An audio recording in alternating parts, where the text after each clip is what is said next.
नमस्कार दोस्तों। आज हम उपस्थित हैं 20 अप्रैल के करंट अफेयर्स के साथ। आज हम चर्चा करेंगे कि 20 अप्रैल को हमने अपने करंट अफेयर्स के पीडीएफ में किन क्वेश्चंस को शामिल किया है और उनका विश्लेषण क्या है।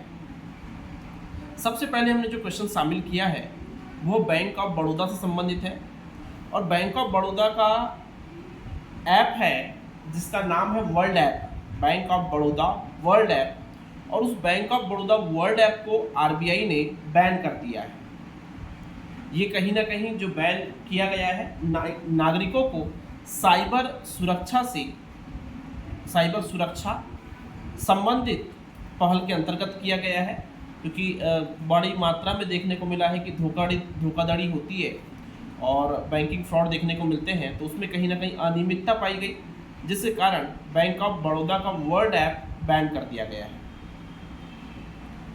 इसके बाद चर्चा करें दूसरा क्वेश्चन जो हमने शामिल किया है। अच्छा, उसके पहले एक बात और बता दूं कि बैंक ऑफ बड़ौदा को लेकर 20 जुलाई 1908 में बैंक ऑफ बड़ौदा की स्थापना हुई थी और बैंक ऑफ बड़ौदा वर्तमान में सार्वजनिक क्षेत्र का बैंक है और सार्वजनिक क्षेत्र के बैंकों में भारतीय स्टेट बैंक के बाद दूसरा सबसे बड़ा बैंक है। तो आपको ध्यान रखना है, बैंक ऑफ बड़ौदा 1908 में स्थापित हुआ है और सार्वजनिक क्षेत्र का दूसरा सबसे बड़ा बैंक है भारतीय स्टेट बैंक के बाद में। और उसका जो ऐप है bank of Baroda world app, उसे बैन कर दिया गया है आरबीआई के द्वारा। दूसरा क्वेश्चन हमने शामिल किया है विश्व हीमोफीलिया दिवस। विश्व हीमोफीलिया दिवस 17 अप्रैल को हर वर्ष मनाया जाता है। इस वर्ष जो हीमोफीलिया दिवस है उसकी थीम रखी गई है सभी के लिए समान पहुंच, सभी रक्तस्राव को पहचानना।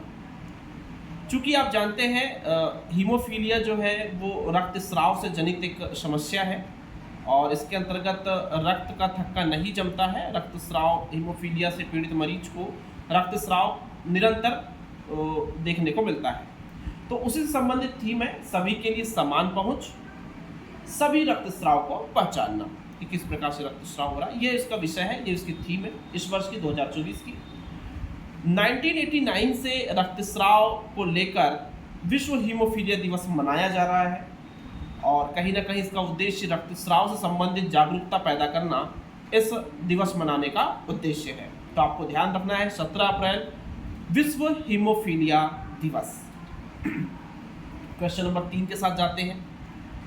क्वेश्चन नंबर 3 जो हमारे पीडीएफ में आपको 20 अप्रैल के पीडीएफ में मिलेगा, उसमें हमने शामिल किया है मेनिंजाइटिस, जो कि एक तंत्र को प्रभावित करने वाली, मस्तिष्क को प्रभावित करने वाली, रीढ़ की हड्डी को प्रभावित करने वाली एक बीमारी है। मेनिंजाइटिस का टीका तैयार किया है नाइजीरिया ने। MV5CV के नाम से इस टीके को तैयार किया गया है और इसे WHO के द्वारा भी मान्यता प्रदान की गई है। WHO वर्ल्ड हेल्थ ऑर्गेनाइजेशन 7 अप्रैल 1948 की जिसकी स्थापना हुई है और विश्व में स्वास्थ्य को लेकर एक महत्वपूर्ण संस्थान है ये।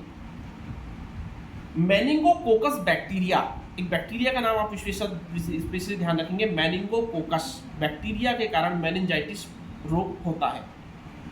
इसके अलावा कहीं कहीं विषाणु और फफूंद के कारण भी इससे संक्रमण देखने को मिला है, परंतु प्रमुखता से यदि हम देखेंगे तो मेनिंगोकोकस बैक्टीरिया के कारण यह रोग होता है।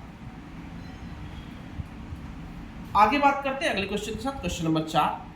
क्वेश्चन नंबर 4 है कि भारत का जो लक्ष्य तय किया गया है 2030 तक इसरो के द्वारा मलबा मुक्त अंतरिक्ष मिशन।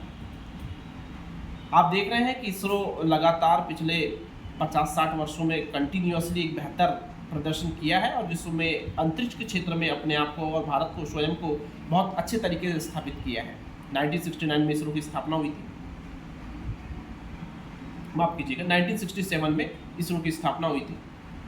तो इसरो ने अब अपना टारगेट तय किया है कि 2030 तक वो मलबा मुक्त अंतरिक्ष मिशन लॉन्च करेगा। मतलब अभी भी लगभग देखा जाए तो 54 अंतरिक्ष यान और कई गैर कार्यात्मक वस्तुएं हमारे अंतरिक्ष में मौजूद है जो हमारे द्वारा मलबा वहाँ पर किया गया है। तो भारत भी चाह रहा है कि 2030 तक वह मलबा मुक्त अंतरिक्ष मिशन लॉन्च करे। यह कहीं ना कहीं अंतरिक्ष में जो पॉल्यूशन देखने को मिल रहा है, जो मलबा हम लोग वहाँ इकट्ठा लगातार कर रहे हैं, उससे कहीं ना कहीं निजात मिलेगी। इसरो का एक बड़ा शानदार कदम है ये। 2030 तक टारगेट किया है इसरो ने, तो आपको यह ध्यान रखना है कि 2030 तक इसरो ने टारगेट किया है मलबा मुक्त अंतरिक्ष मिशन के लिए। अगला क्वेश्चन हमने शामिल किया है अंकटाड की report.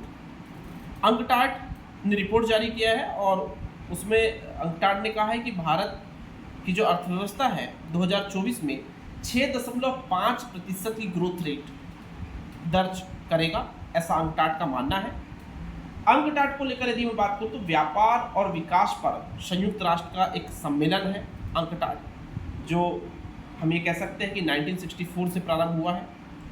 United nation trade and development conference है ना, एक प्रकार का ट्रेड को डेवलप करने के लिए कॉन्फ्रेंस है अंकटाड। तो अंकटाड की यह रिपोर्ट हम ध्यान रख सकते हैं कि 6.5% की ग्रोथ रेट उसने बोला है भारत की 2024 में। ठीक है, अगला क्वेश्चन हमने शामिल किया है संयुक्त अरब अमीरात को लेकर। संयुक्त अरब अमीरात में अगर आप देखेंगे तो 1949 के बाद में सबसे ज़्यादा बारिश और इतनी बाढ़ देखने को मिली है। उसमें एक बड़ा कारण था कि तूफान आया था, तूफान के कारण वर्षा देखने को मिली। सामान्यतः वह एक मरुस्थलीय क्षेत्र है, तो वहाँ पर इतनी वर्षा नहीं देखने को मिलती है, परंतु इस बार वर्षा हुई है।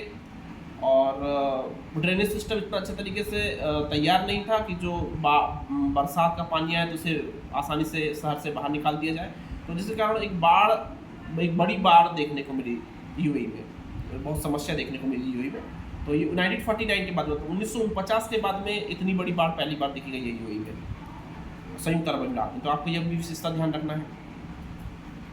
अगला क्वेश्चन हमने शामिल किया है क्वेश्चन नंबर 7 के रूप में। केरल में अंडर वाटर विशेषता मूल्यांकन के लिए एक अत्याधुनिक सबमर्सिबल प्लेटफॉर्म तैयार किया गया है। केरल में इडुक्की जिले में तैयार किया गया है। ये कहीं ना कहीं हमारी मदद करेगा अंडर वाटर चीज़ों को देखने के लिए, परखने के लिए और उसको सही मूल्यांकन करने के लिए। इसे स्पेस नाम दिया गया है, तो आप ध्यान रख सकते हैं स्पेस अंडर वाटर एक विशेषता मूल्यांकन के लिए एक अत्याधुनिक सबमर्सिबल तैयार किया है।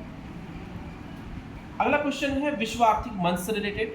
विश्व आर्थिक मंच वर्ल्ड इकोनॉमिक फोरम, जो कि एक गैर लाभकारी संगठन है और 24 जनवरी 1971 को यह स्थापित हुआ था। इस संगठन ने एक रिपोर्ट जारी की है, उसमें उन्होंने युवा वैश्विक नेता के रूप में अद्वैता नायर, ये नायका फैशन की संस्थापक है, चीफ लीडर है उनकी अद्वैता नायर महिला है। अद्वैता नायर को विश्व आर्थिक मंच के द्वारा इस वर्ष का युवा वैश्विक नेता माना गया है। तो आपको ध्यान रखना है, नायका फैशन की संस्थापक है, नायका की संस्थापक है अद्वैता नायर, और विश्व आर्थिक मंच के द्वारा उन्हें युवा वैश्विक नेता घोषित किया गया है। अगला क्वेश्चन के साथ आगे बढ़ते, क्वेश्चन नंबर 9 है कि हमने पहला भारतीय अंतरिक्ष पर्यटक अंतरिक्ष में जा रहा है, जिसका नाम है गोपी थोटाकुर्रा। पहला भारतीय अंतरिक्ष पर्यटक गोपी थोटाकुर्रा जा रहे हैं। ये जेफ बेजोस की एक कंपनी है ब्लू ओरिजिन। जेफ बेजोस की कंपनी, जेफ बेजोस अगर हम बात करें तो अमेजन, स्पेस एक्स जैसे कंपनी के संस्थापक है ना। तो उन्हीं की एक कंपनी है ब्लू ओरिजिन, और ब्लू ओरिजिन का एक मिशन है NS-25।